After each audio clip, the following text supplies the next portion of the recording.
Hello, beautiful souls. I'm Jenny Aiello, and this is With Love, Jenny, a podcast where we meet ourselves right in the heart of our vulnerability and authenticity. In this sacred space where it's just you and I dive into real life, rich with wisdom and opportunities for deep healing. I explore what it means to truly connect to ourselves, to each other, and to something much greater than us all. In each podcast, I like to meet life right where it touches us most, in our tenderness, in our truth, in our struggles and our strength. So wherever you are on your journey, or whatever it is that you're carrying, no matter how light or heavy, just know I'm so grateful that you're here with me today. So take a deep breath, settle in, and let's begin today's episode. Well, welcome back, friends. This is part 2 of an episode series, and it is important if you didn't listen to the last episode in With Love, Jenny, you want to go back and listen to part 1. This is a story and it is a learning journey. I'm sharing the trials and tribulations and the triumphs of our journey through my son's addiction to opioids, from being a IV heroin user to getting into trouble to dying and being brought back to life. I'm going to share some stories in this one. I talked in the first episode about our own sober journey. And when I say sober, it's sobering. It is getting your head out of the sand or out of the clouds. It's not living in denial and not living in a duality of he has a problem, but I don't. This is a family disease. I am the first to tell you that I was just as much a part of the problem as opioids were for a long time. And I think that my son would tell you that me stepping out of the way was the best thing that could have happened for him. I can't say that anything that I did helped, nor did it hurt, nor did it save him. My son is alive today, and I say that literally through the grace of God. I know so many moms. I've been to so many funerals, and it's a cruel disease. It's a cold world. It's a very misunderstood journey. And this is for parents. This is me talking to fellow parents. It's me talking especially to moms, because I'm a mom. I'm a mom first, and I'm not an addiction counselor. I'm not a therapist for addiction. Not here to tell you that anything I say in either of these podcasts is necessarily accurate and true based on who you talk to. It's simply my journey and my experience of what this was like for me. And I'm hoping that it's helpful for you to, 1, know you're not alone, and 2, know maybe some of the things I learned will go, okay, maybe that'll help you, right?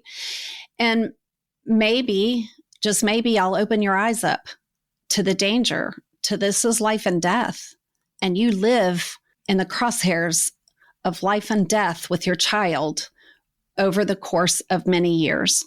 One thing that makes it different of parents whose child has cancer or another challenging disease that takes them through years of treatment and relapses and recoveries is that the community pours out to the things they understand. And I want to say I felt that this was misunderstood, and I felt very alone in our community. It wasn't until I joined another group of parents that I finally found relief, that they get it, they understand. I'm not alone, but finding it in a community where they're not going through it wasn't the place to look for my support. And people get weary of it. They get tired of hearing the repetitive story. They get tired of sitting with you in your helplessness or your powerlessness, and you are powerless over this journey. They sometimes said the most insensitive things, but I don't believe they meant to hurt anyone. I think they wanted to, shake me awake, and So probably it was things I needed to hear, and some of it just didn't help. So I retreated. I isolated. I wanted to protect them from the chaos that went on inside our home. I wanted to protect my other children from the chaos of this addiction. And you can't. It permeates the house. If you have others living in your home, they are in the fallout of the addiction. Sometimes they play a part in it. Oh, there are some such heartbreaking stories that I'll spare us today because I'm going to tell you my own heartbreaking stories. But because mine are not really heartbreaking in a way that is extended. And I have to tell you that the biggest thing I want you to take from this is empowerment. You know, you're not empowered if you don't know. I just believe that awareness is the first step to any healing or any positive outcome. You have to get aware of what is happening. If it's your own subconscious patterns showing up and you don't even realize that you're doing them, then we have to look for them. And we have to look for them in how you're showing up. What are your behaviors? What's the always or the never that you keep saying you do or that happens? That's a subconscious belief in your mind that you don't have an awareness of until you do. And once you catch those, buddy, you can be on them, change them, just break the pattern. So this is about raising awareness, both of the gravity of the situation, because I'm not going to sugarcoat it for you, and the hope and the victories that are attainable if you do things with your eyes wide open and with the understanding and acceptance that you're not going to do it right every time. You might get one thing right for every 5 things wrong, and you might get it the other way if you're lucky. But you keep trying because you don't give up. And that's the message that I want you to hear, both in the part 1 and today is part 2. So what we are talking about, if you missed it and you don't want to go back, is what addiction actually is and why understanding it changes everything for everyone. We could not define addiction in our family. Some thought it was a character flaw. Some thought it was a moral shortcoming, and some understood it was a progressive disease of the brain, and it needed to be treated as a progressive disease of the brain because you cannot beat it out of them. You cannot pray it out of them. I say that with some reverence, and I'm going to come back and talk about that. You yourself cannot change what's happening. You have to accept it. So the first part of this is gaining awareness of what's happening and how serious it is and when it started. Get educated on what that means, because the age that someone starts is the age they emotionally halt their advancement. So my son started probably at 15, and I didn't know it till 17 when it was already the opioid addiction was already out of the genie bottle, wasn't going back in. But at the time that he would get sober, asking him to behave like an adult, he had the emotional capacity of a 14-year-old, which was how old he was before he began using. It takes a while for that to catch up. So their development of their brain, it halts while they're in an active use, and they still act in childlike ways, emotionally, in regulating their emotions, in making decisions. Obviously, the prefrontal cortex, as they have used, is inhibited, which is the executive functioning. It's the risk assessment. Is this risk worth it? People wonder why they do stupid things. Like, why would you take such a risk with your life? It's because they don't have availability to the prefrontal cortex of their brain after elongated use. So we talk about what actually addiction is. In the last episode, we talked a little bit more about it, but we're going to keep talking about these things.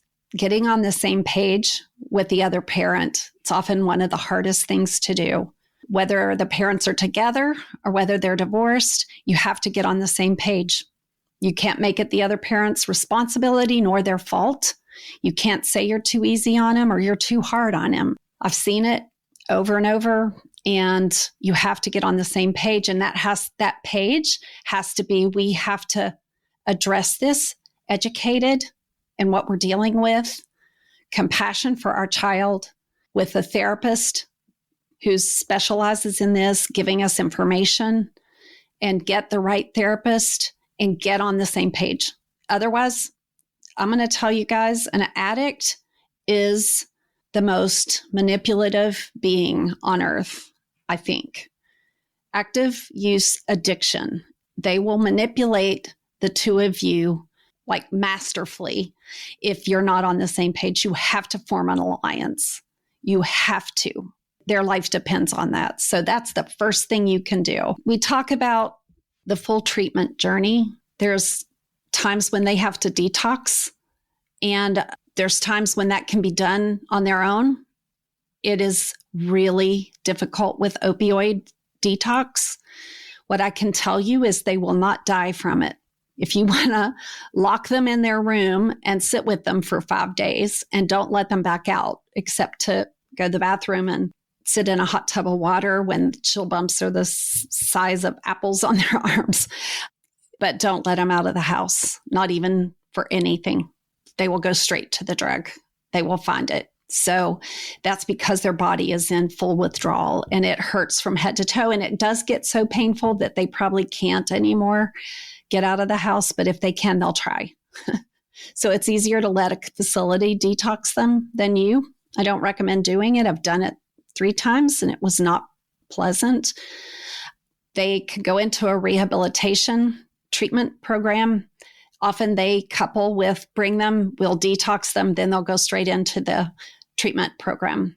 There are residential treatment programs. There's outpatient. There's intensive outpatient, 5 days a week, 4 hours a day, sometimes 8 hours a day.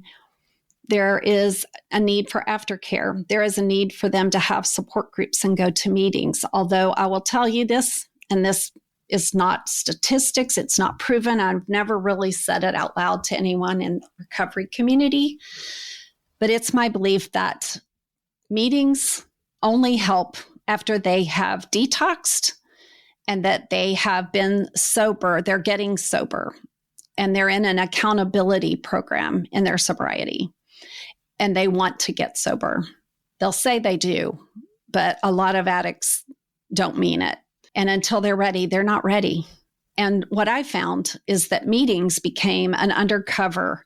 I can't tell you how many meetings I took my son to that he met his dealer at the meeting. There's no one screening for anybody that might be bringing drugs in. The meetings are open for anyone wanting to get sober. And as I said, an active addict is very manipulative and very compelling about who they are in the moment. So I'm not sold on going to meetings to get sober. I'm only sold on meetings that support you in your sobriety journey after you've already gone through a detox and through a treatment program. And even then, they may not help. You cannot, honestly, there's no therapy, there's no treatment protocol, there's no support group, there is no parent, no perfect parent, no family system, no community effort, nothing will get your child to be sober until they want to get sober. If they don't want to get sober and they're not ready, nothing stops them.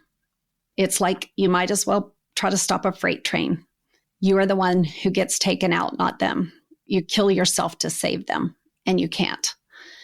That is an unsugar-coated, sobering reality that I will preach till the day I die. So if you are a parent, educate yourself on the treatment protocol. When is it a time to detox? When is it a time to get them into it?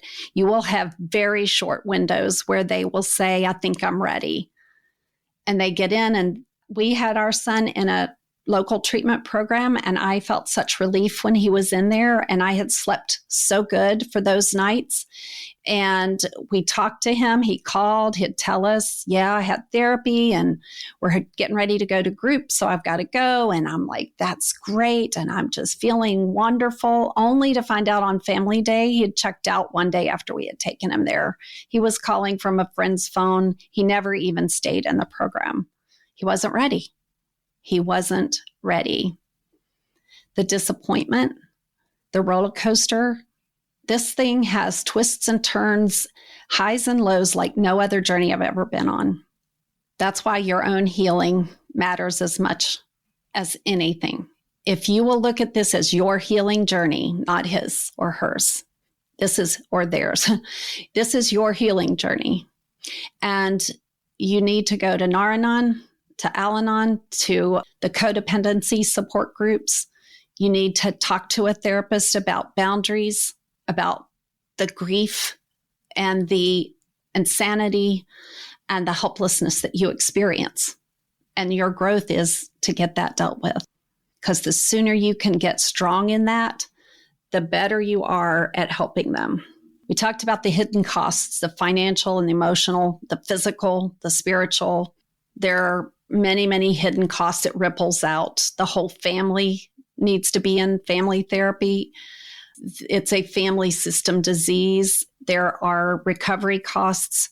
I want to go back to the detox, though, right now. I want to tell you, I did sit through 3 of his, and they were very, very hard. I will say that my son was very persistent when he would try. He didn't want this to be his life. And I do believe that. He did not want to ruin his own life. He didn't want this to be who he was. But it's who he was at the time. I'm thankful that he would come to us and say, I've got about 5 hours before I start getting sick, and I want to detox. The first time we didn't even know what to do. So we checked in the emergency room at Duke University, Duke Hospital. So much so odd that we did that the doctors made us leave and asked him if we were forcing him to be there. And he said, no, he brought his parents. We all want him to go through a detox together. They have severe muscle cramps. They have extreme nausea and throwing up. They have chills that are convulsive, which contribute to the muscle cramps. Hot lavender infused baths to help them calm were helpful till he got out, and it would start over again. It takes 3 days is pretty much the worst of it, and it takes another 2 to 3 before you're on the home stretch. You can't leave them. It's brutal. What I will tell you, if you decide that someone wants to detox, it's better to put them in a facility if you can. If they are on benzos or alcohol, those are the 2 things that they could die from in a detox setting. So alcohol withdrawal can be fatal. If they are taking benzoamphetamines, and I think I'm saying that right, getting off of those, if they take them at a certain level, can be fatal. So you definitely want medical supervision during that. If you find that they get incarcerated and they're going to detox in jail, they are equipped for that. They have detox units. And I started finding out that it was easier for him to be in jail and detox than it was to get a bed in a detox program when he would be motivated to do it. So there's that.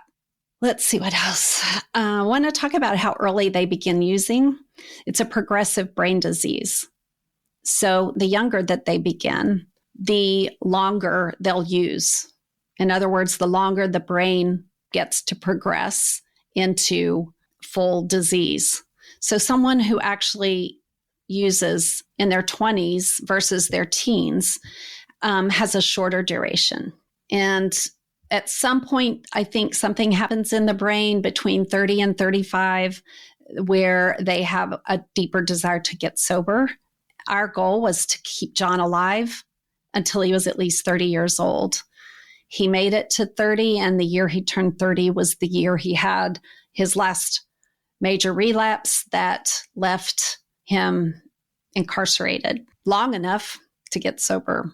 I hated his incarcerations as a mom. I hated the stigma of that. I hated what that did to his options going forward.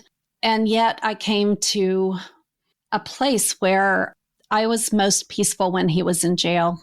And even though he would call, I didn't answer his calls the first 10 days, especially if he was arrested using, because the withdrawal after he got out, he was desperate still to use. And he would do anything and say anything for me to bail him out. And it got hard. He could wear me down. And so I told my husband, this is not my strength. And I would give him the phone and let him talk to him. And then my husband got tired of it. And so we just told him, when you find yourself in jail, you can call. You'll get the answering machine. You'll get our voicemail, because we're not going to talk to you for the first week. And then we will.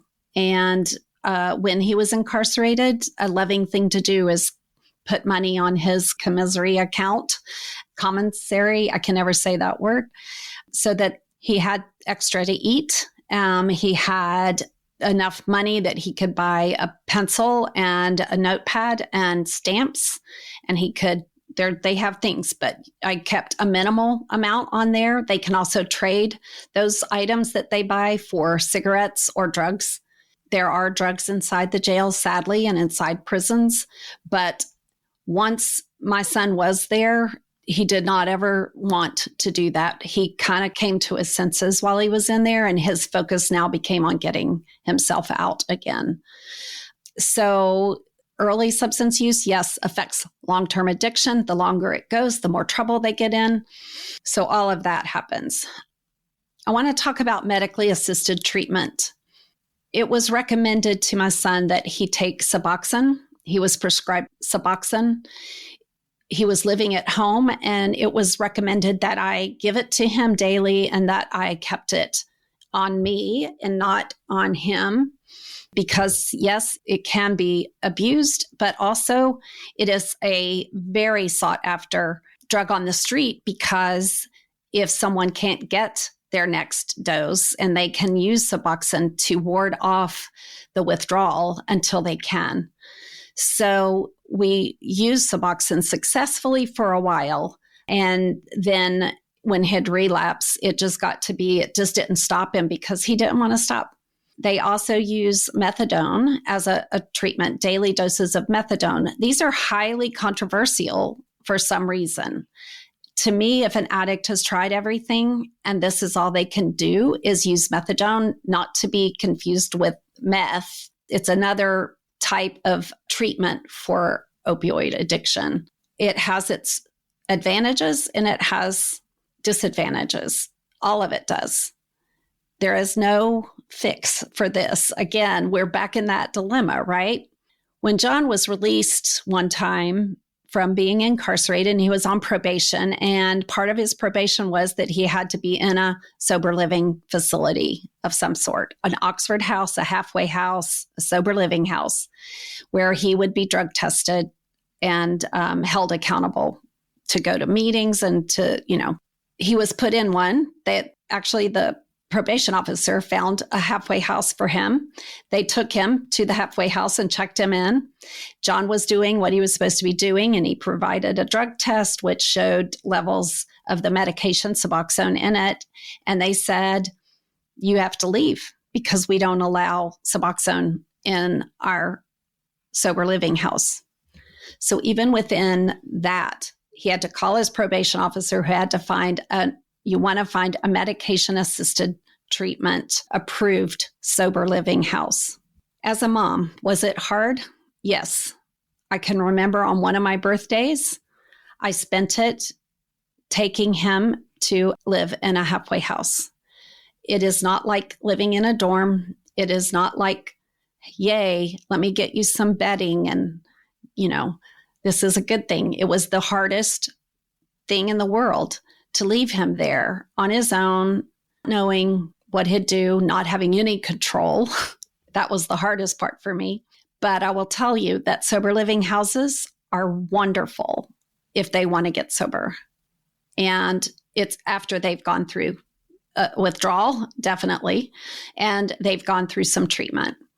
And they're ready to get into a place with high accountability. Get over yourself and use whatever resource you can. They are not free, and they charge by the week.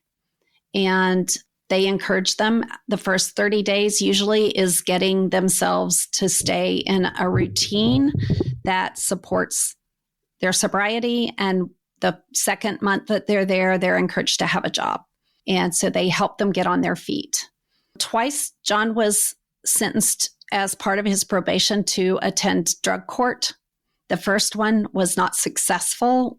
I want to tell you, drug court is, I think it was established, might be through our First Lady, Gerald Ford's wife, and I can't think of her name, or it might have been another president's wife. But they established drug court because, you know what, the criminal system isn't made to treat addiction. It's not a treatment program. But that's where most people end up. What it did for my son is it restored him pretty much to sanity, so much so that he got a pretty good start on living out in this world and being able to do that and stay sober. And he was able to get his life together in the life that he has now built. And I'll tell you more about that. But if your child is in trouble and you can advocate for drug court, what they do is check them in and out of jail without having to get arrested. So in my son's case, he was given sanctions, meaning you're going to have to go to jail for the weekend. A lot of times this meant they lost their job and they had to start over. And it isn't perfect, but it is a positive reinforcement, almost Pavlov's theory, kind of a court sentence. It's 1 year. You have 18 months, I think, to complete it. They were clear. John was sanctioned so much, the most compassionate judge, and you as a parent can sit in drug court and watch. The most compassionate judge said, I want to give you back to your probation officer to find you need a higher level of treatment than what this is giving you. This is for someone who's not trying to get sober, but already is sober, trying to put their life together. So he had to go a different path from there. The second time and last time, it was a really good program. He had to call in every night and find out if he had to do a drug test the next morning. At first, it might be 4 times a week, and he had to find his way there, and he had to be there on time or he would be considered a negative drug test.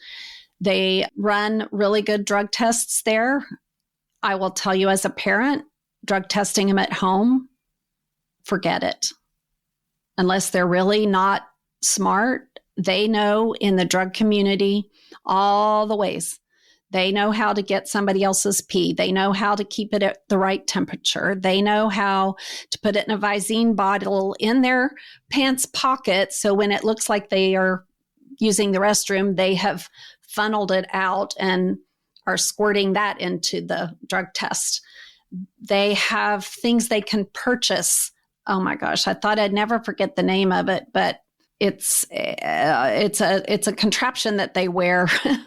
That's all I can say. It's a contraption, at least for boys, that they can wear that can't be detected when they actually watch you give a urine sample.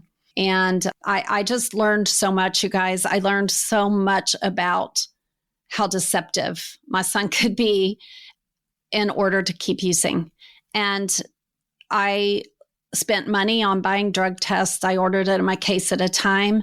You can't control it by doing a drug test. So what if it is positive? What does that mean? Now you have to walk your talk. You have to say, if you have a negative drug test, you can't live here. Well, that happened. And we had to say, you can't live here, with no idea where he could live. Pack a bag, and he walked away. And he wouldn't let us help him because he was so angry. And we didn't know, were we going to see him again? Was that our last interaction? And that's the way I had to do this journey. I had to live with myself too. I had to live with each decision I made, right or wrong. I had to live with the consequence of it. And one thing I vowed is that he would always know I loved him.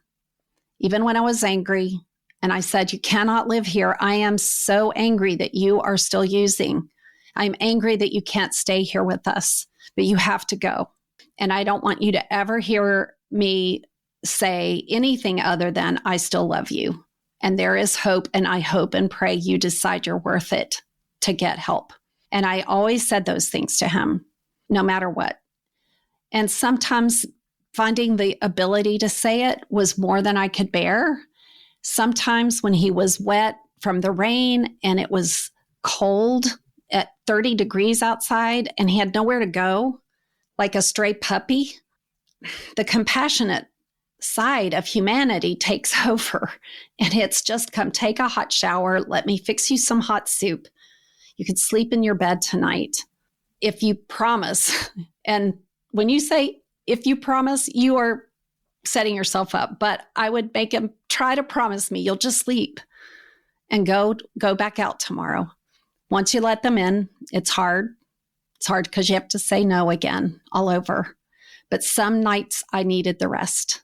Some nights I just needed to know I let him come in and sleep in his own bed. Some nights I got up every hour to see if he was still breathing. And other nights I let him sleep in the cold. So again, there's really no right, wrong, or good or bad. It's just, what can I live with? Because at the end of the day, that's all I have control over.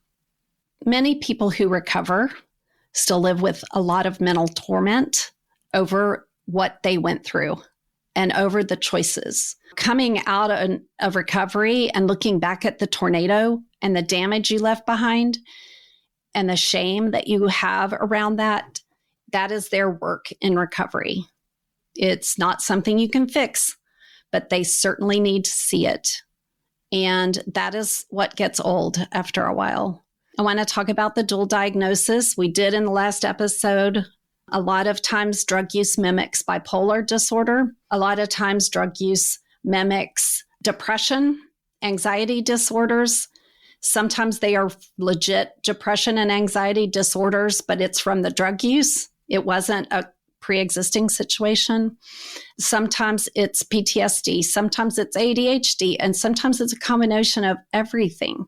And every single drug addict started, I don't remember where I saw this statistic, but I wish I had looked it up before this podcast. But I want to tell you that a lot of times, more often than not, there was some type of molestation, sexual abuse in a drug addict's path. I am not going to address that because I don't know for sure, but it's understanding, you guys, this is not just a drug problem, right? It's a society problem. It's a family disease because we all are impacted by it, right? And so it's real important to understand it, to take a good, honest, long look at it like never before.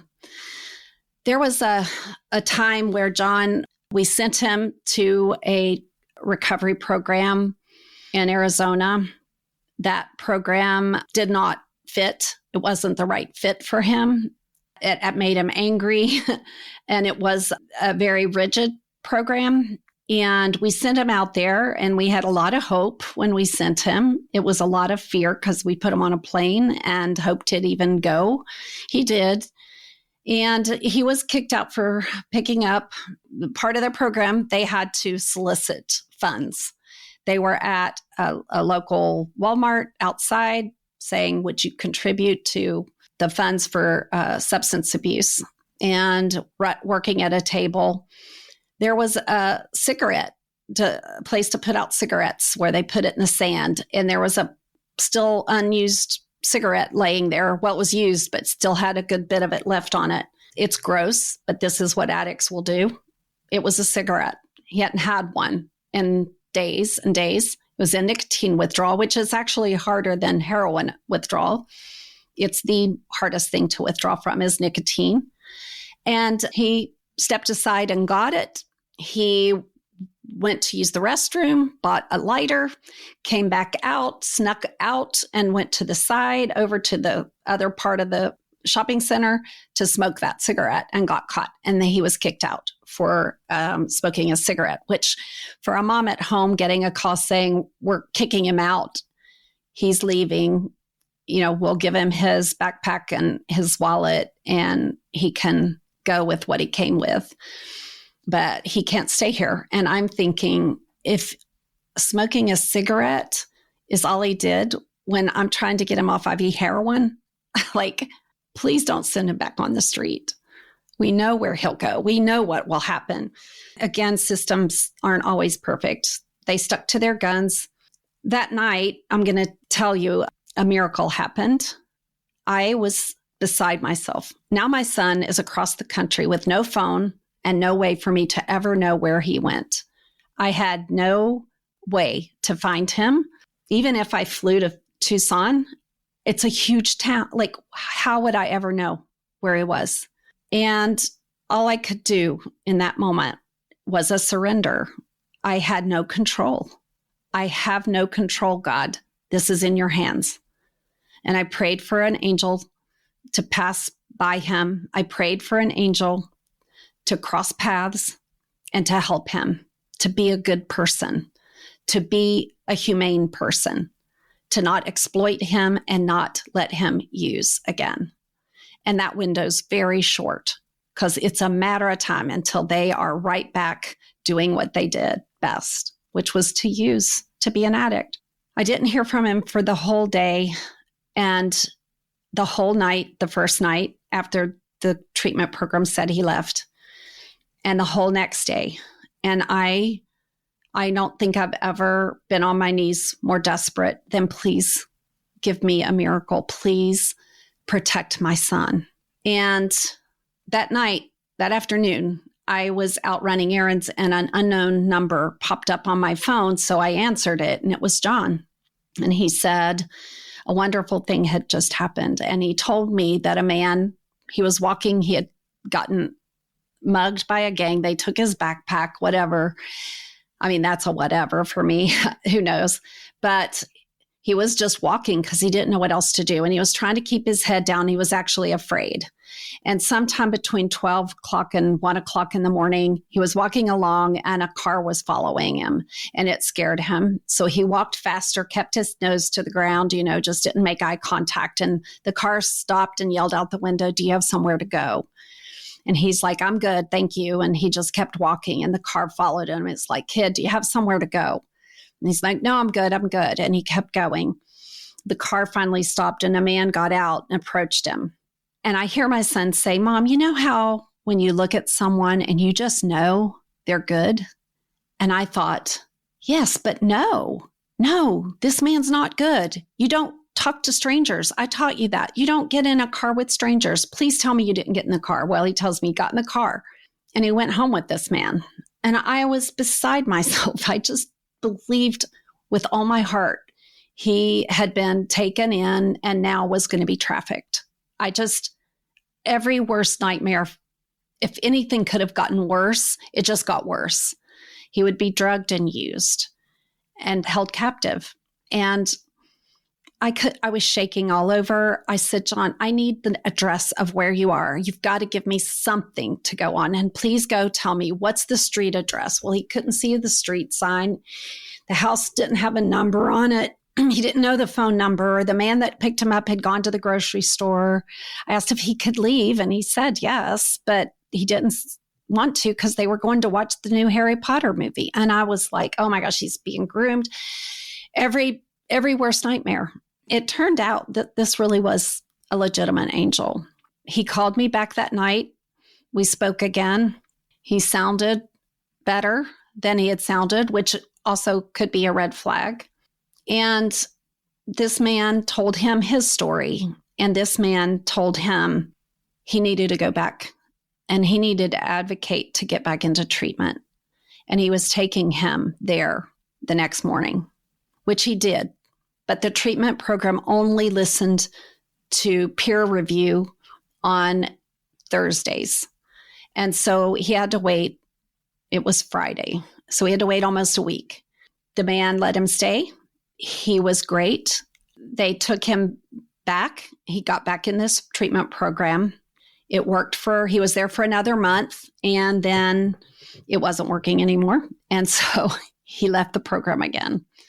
He knew where this person lived. He walked back and said, "I need help."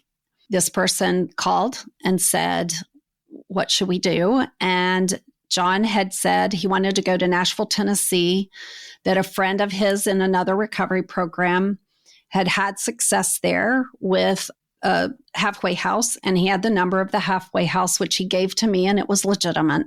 We paid for a plane ticket. This man took him to the airport gave him a suitcase and bought him Goodwill clothes to wear because he didn't have anything. And John's journey continued on to Nashville, Tennessee.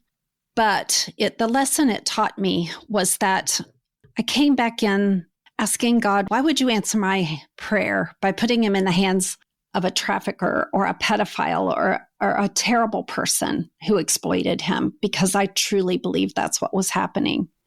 I felt it in my soul, and I was wrong.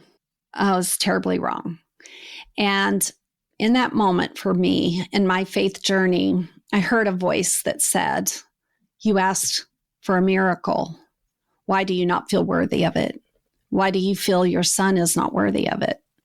And I heard that voice coming from somewhere, and I felt a lack of faith.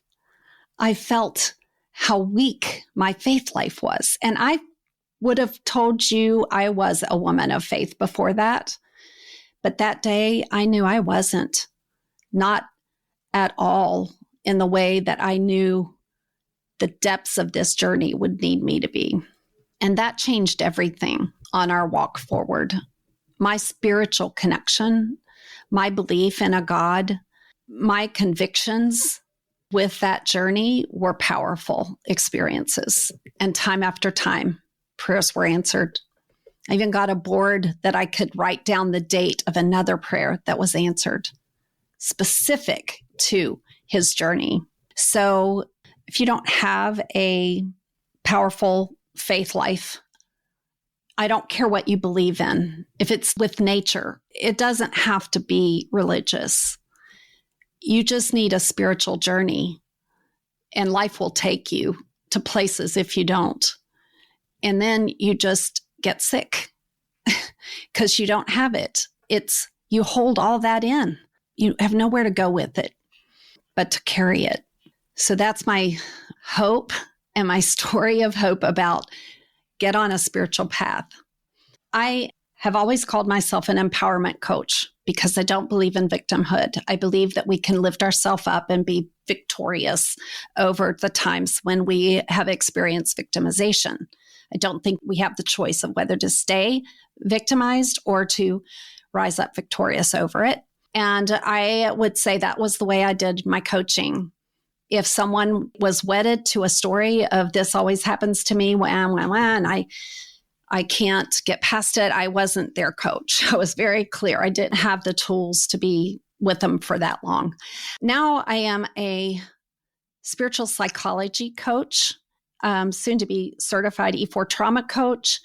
And I think that the spiritual journey is my expertise.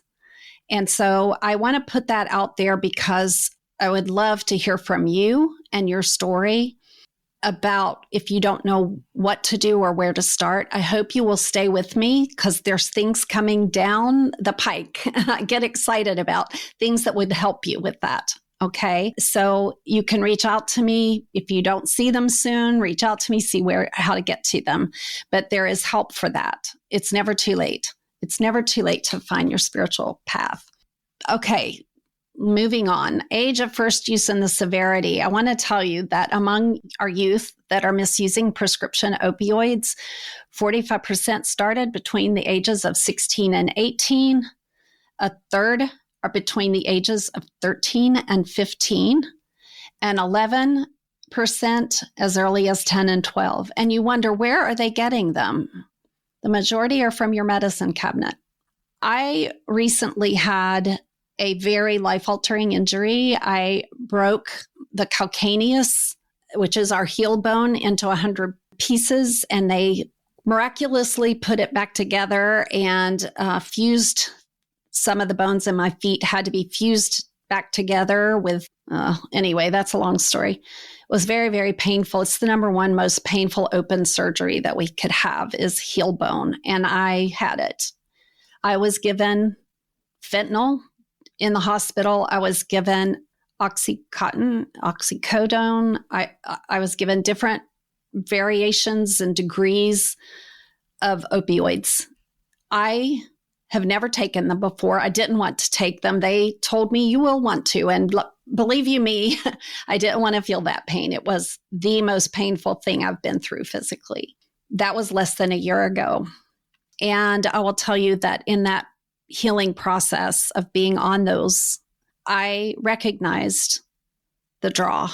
I recognized how easy it is to get addicted to pain meds. I understand how this whole opioid crisis happened, from pain clinics who just kept people dosing. And I would have stayed on it forever. I had to wear nausea patches and take nausea medicine with it. If I didn't have that, I wouldn't have stayed on it forever because I don't like that side effect. But when they controlled the side effects so that it could control the pain, I see how easily it was to get addicted. I had a surgeon who was very smart, who would not prescribe anymore and told me to take Tylenol now. It was painful. It was not easy, but I am very grateful.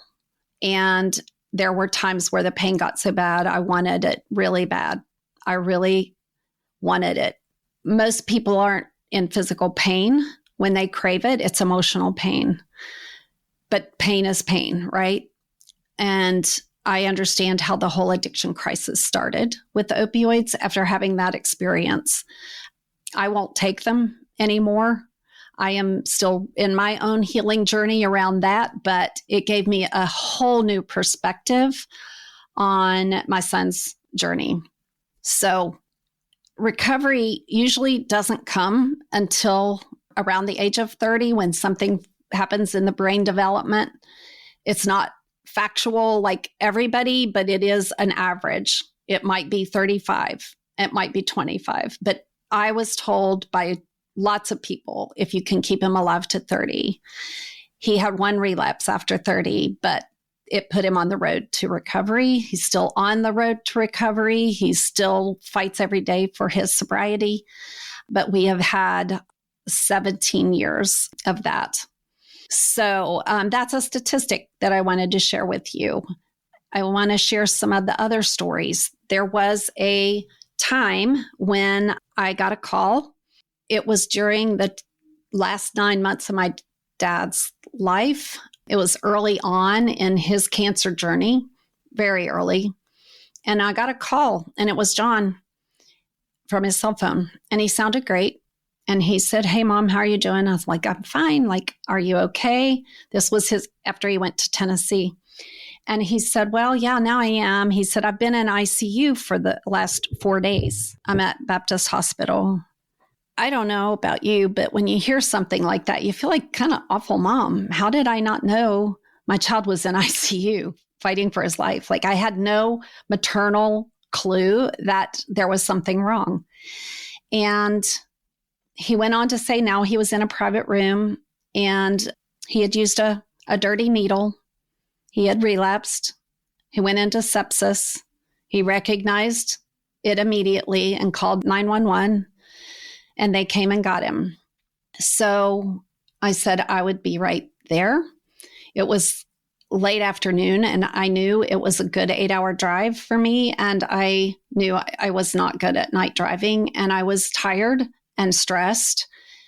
And the best thing I could do is get a good night's sleep, trust the hospital to keep him safe, and go early the next morning, which I did. At the time, there had been a boulder that slid off a mountain in Western North Carolina that closed the interstate. I had to go up and around, but it was a beautiful drive. And it was a drive that gave me time to kind of clear my head a little bit about what to do, having no idea what to do. When I got there, he was surprised to see me. And there was a young man that was sitting there keeping him company. It didn't take long for me to know that neither of them were clean. They were ordering off the menu, and John had proceeded to tell me how hungry he had gotten, that he just had to order extra food all the time, understanding this was a friend who was homeless. So I saw the cot. He said, "Oh, I'm staying here right by his side," and presenting to be the best, most concerned friend for my son. I had gotten past my naivety and past my niceties. to see right through what was happening. And at the very best case scenario, John was being well taken care of. And this was a kid taking full advantage of the situation to have a place to get in at night and sleep, a place that he could spend his days taking naps after using. What I didn't realize right away is that John had an open port put in directly to his heart for antibiotics for the sepsis. And this kid was administering heroin into the open port. And there was no objection of that from my son. He was not a victim of that. He was inviting that. I stepped outside and talked to the nurse for a little bit about, is there a way to properly manage his guests to have no one be allowed to come and see him? They were grateful that I recognized what was happening. I went back in the room only to have his guest say to me, oh, so where are you going to stay tonight? Will you be in a hotel nearby? And I said, I'm going to be right here on that cot. And I saw the glances between him and my son, like, oh, okay. And the glances were a bit of panic, a bit of question. And I said, you're going to have to leave. And I mean to tell you, that's not in character of me. I am overly polite to people, but I was not that day. He left. I asked for them to bring me clean sheets, clean pillow. They gave those to me late that night. I pushed the pillow off and put the new pillow, took the old sheets off, put the new sheets on, and slept lightly through that night next to my son. And the doctor came in the next day and talked to me about his prognosis, and he was going to be there for a couple more weeks. He was 20 minutes from death when they got to him. After that, PT came in. They were whipping belts around his waist to get him up. He had to leave and walk up and down the hall.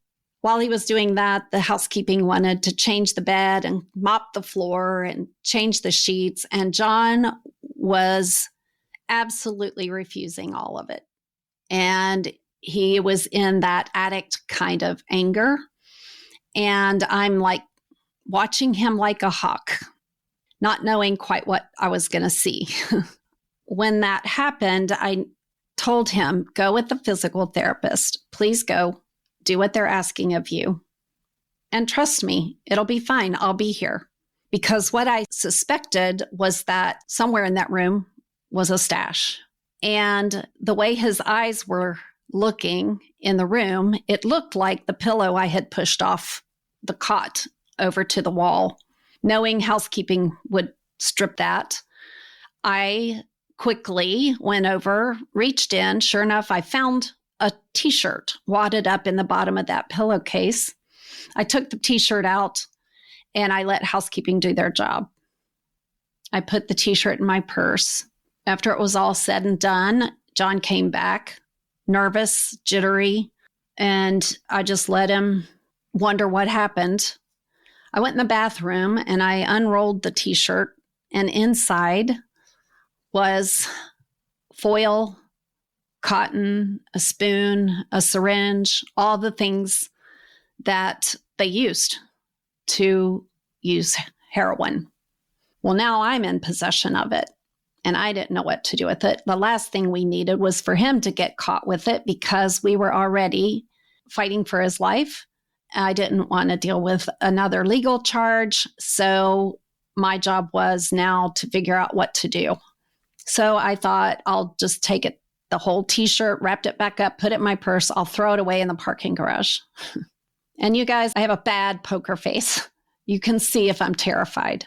I walked through that hospital trying to look innocent, trying really hard to look like a normal mom, just taking a stroll to her car. I walked to my car. If anybody was observing me, they would have gone like, something looks odd. And I got out to my car and I couldn't find a trash can. I got to the trash can and I thought, I bet they have cameras in this parking garage. And I already looked suspicious. I got terrified that now I'm on camera. I can't reach in my purse and throw something away. They'll track it down and arrest me. I was terrified, and I should have been, because I was now in possession. I could have had a possession charge. This is the insanity. This is the lengths we go without knowing what else to do. This is what this journey can look like if you don't have a playbook, if you don't have somebody tipping you off to these things are going to happen and you're going to be unprepared. And all I could do was trust my instincts. I went back in and went to the bathroom so that I could wash my hands and take paper towels and stuff them into my purse on top of the t-shirt so that I could walk outside onto the street and throw paper towels, which had a t-shirt wrapped around it. And then I felt guilty because I was afraid someone would go through the trash looking for food and that now they would find drugs that they could use. And all I knew to do was say a prayer over the trash can. I stood out there for probably 30 minutes shaking so bad that I almost couldn't stay in my body, saying a prayer over a trash can that no one would be harmed by what the content was that I just put in it that could have put me in jail. You all, it's crazy. It is crazy the lengths you go. This journey takes you into darkness. It takes you into places you never thought you'd be. I never, if you asked anyone I went to school with, my name with heroin just didn't go together. Just didn't. I would say that most of the people that went to school with my son would say the same thing. And yet, there we were. There we were. It's a hard journey. And I was ill-prepared for it. I was way too naive. So in this one, we are already, I can't believe another hour has gone by. I have so many other things that I want to tell you, but I do want you to know some last little tips about health insurance, because they can have sepsis and need hospitalization, because they can fall out their window off a roof and get a concussion that requires ICU for 2 weeks, because they think they can skateboard when they're high and they fall and their head cracks open on the curb and needs 17 stitches and a concussion that they can end up in the hospital again. You're going to need insurance, and you're going to need to find a way to do it. After he couldn't stay on our policy, we put him on his own. We went on the marketplace. He didn't even have a charge for a policy as long as that's still available. That was a while back. I don't know. But have some insurance, because you never know if they're going to need hospitalization. I think the last thing that I want to share here is for you. I don't want this to scare you. I don't want this episode I do want it to scare you. I do want it to wake you up. I do want it to educate you. I want you to educate yourself. You have to get help for the family. You have to find help for the addict if they'll take it, but don't force it on them, because they'll just rebel. Cut the addiction free, but don't ever forget your child is held captive. I always saw it as the addict was driving the car. My son was duct taped in the back in the trunk, but he was there. He was still in there, and he was still worth fighting for. But the fight doesn't look like what we think that fight should look like. We think we're supposed to get help for them. The more you help yourself, the more you educate yourself, the more you know when to go visit them at the hospital or when to call the police to say, he's got stuff in this room, please come take it away. When to go to the chapel and pray your heart out, and when to bring them in and give them a hot meal. You've got to know how to do this journey yourself, and you can't do it if you're not okay. You can't. It's not for the faint of heart. You've got to be strong, and you've got to know with everything in you that you're doing the right thing every step of the way. And when you don't know, that you know how to forgive yourself, and you know what grace looks like, and you find your God. I don't care who, where, when, or what that God is. unless it's a drug. I want you to find a God. You need a spiritual. You need to connect to something higher than you, because this thing will go deeper than you. It can go faster than you ever imagined. It wrecks holidays. It wrecks your family. It leads to problems that go on for decades. And their life is worth it. My son's life is worth it to me. He is sober. He's a dad. He's married. He's bought a home. I have this beautiful grandson that, frankly, was an outcome I didn't even hope for anymore. And I absolutely love my daughter-in-law. I absolutely love that she loves my son. And I couldn't have ever asked for as much joy as we've seen in these last few years. Would I say it was worth it? Absolutely. When I look in my grandson's beautiful blue eyes, everything I did was worth it. But I have to tell you this, it was only by the grace of God that we have that. It's only by the grace of God. It was not me saving him. It was him. Him and his higher power are the only things that work. Him and his higher power, his God, are the only things that got him through. I just never gave up on him, and that gave him enough hope to keep trying, and that was important. But it didn't get him sober. It just made him not give up. And believe me, he'd tell you today, there were many times he thought we'd all be better off without him. This is a sobering journey. It's an important conversation. It's the hardest thing. It's in the top 10 hardest things. It was the longest, hardest thing I ever went through. I've got a few other things in my pocket rivaling it right now. And I'm going to be sharing those in the upcoming episodes.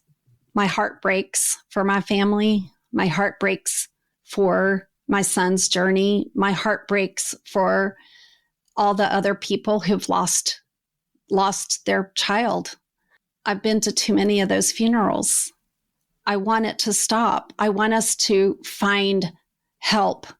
The money spent, state and federal funds, to support the people incarcerated who are there on drug charges could be used for treatment, could be used for help instead of just incarceration.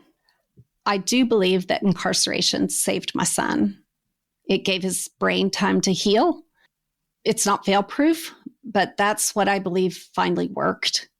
And it might not be that. I just take guesses. I throw darts at the targets all the time. Like, I don't know. I don't know what I'm doing on this journey. I'm not a professional anything in this thing. I'm a mom that learned on the street. And I shared enough of one story to prove that, but I have probably 100 more. And I grew up fast on the street with this journey. And I have more compassion than ever for the addiction community. And I have so much respect for them that they're still there and they're still trying. And that's what I think they need from us and deserve from us. So I'm going to end here. Our next episode is going to bring another perspective if you've got it in you to listen. It's an important conversation. And it's important to me that I use this podcast to better our lives, to empower us, to raise our awareness, to raise our compassion for each other as humans. I grew stronger. I learned. I have wisdom from these things, these 10 hardest things that I've ever gone through in my life. And I don't want to hold it in to myself. So I'm sharing it with you, and I'm sharing it from my heart. You can disagree with me. I would welcome you to challenge me on some of this stuff because it makes me go get more information. It makes me consider things. One thing I've learned is that different perspectives yield gain. And so one way isn't the only way. This is mine and my journey that I've shared and the things that I wished I had known. And I hope that it's helped you one, not feel alone on this journey, but two, enlightened you to the parts that you need to think about, and three, that you can trust me enough to reach out. Get my email, go to my website and email me any way that you can. Leave comments. Tell me your story. I would love to hear from you. My heart is very dedicated to helping those that I'm a few steps ahead of the game in. And if I'm a few steps behind, still helping from behind. I'm here. I'm here to listen. I'm here to talk. I'm here to share. So I'm going to leave this episode with one more meditation. It's in the show notes. You can go to that. There's one on all this series of episodes. I've been leaving meditations that you can get. You just have to go in and get them. And I think you have to leave your email. I think they said they email it to you with the link to download it so you can keep it, that you don't have to keep logging in to find it. And I think that's how it's all working anyway. The back behind the scenes is not at all my forte. This is talking to you. And I'm so glad you're here if you're still with me. I know I went over again, and this probably should have been a 3-part exercise, but I'm going to close out by saying that you matter and your health matters and your journey through this matters. And if I can help, let me help. I've had to help people aside from their son or daughter going through this. They went through a divorce. And I can't imagine that. That's not something I had to go through. But stuff happens and it gets hard. You guys, life is hard, but it's meant to be. It's how we expand our soul. We came here to grow and expand and heal. And these things come up these big lessons. I think I sat with God and said, I really want to, business. I want to go down there and do it all. And wow, am I getting to do it all? I will also tell you, if you don't know much about me, that I'm still married, madly in love with my husband. The nest is emptied. My kids, by all parts, are successful in their own right. They are happy and healthy, to my knowledge. My husband and I live a peaceful life. We work together. We have our dog Penny that we love. We love travel. We love family. And our life is good. I love my life. I love it. And I'm not left in the aftermath of any of the challenges and the hard things that I've gone through. I'm not sitting in the rubble of it. I have grown out of it, and I have given myself permission to live. Sometimes that's the hardest part, but you can get there, and you should. Signing off with so much love for you and so much care for you. I just hope so much that this was helpful, and I'd love to hear from you.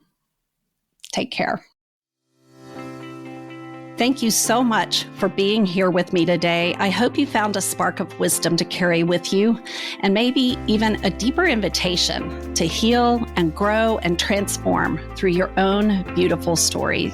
Or maybe this episode made you think of someone who could use encouragement. And if so, I hope you will share it with them.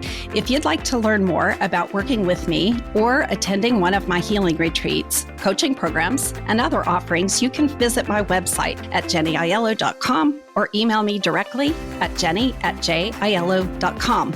You'll find all the links in the show notes. If today's episode touched you, it would mean the world if you would leave a review or share it with someone who might need it, or just reach out and let me know how it landed for you. I'd love to hear from you. I'm building something special here. Real stories, real life, real connection. One episode, one heart, and one story at a time. As always, with love. Oh, and this is the legal message, but mostly a message from my heart. And I just need to share this with you right now. Please know this podcast is offered solely for educational and entertainment purposes. If you find yourself triggered due to anything that was shared in this podcast, please seek professional help. This podcast is not intended to be a substitute for mental health services. While I am a professional life coach, I am not a psychotherapist, nor am I a mental health clinician. So if you are struggling emotionally, please seek help because you matter, you are important, and most of all, you are worthy of doing this work, the work that leads you to a better and healthier place. Okay? All right. Thank you. And please always make enough time to take care of yourself and do so with love.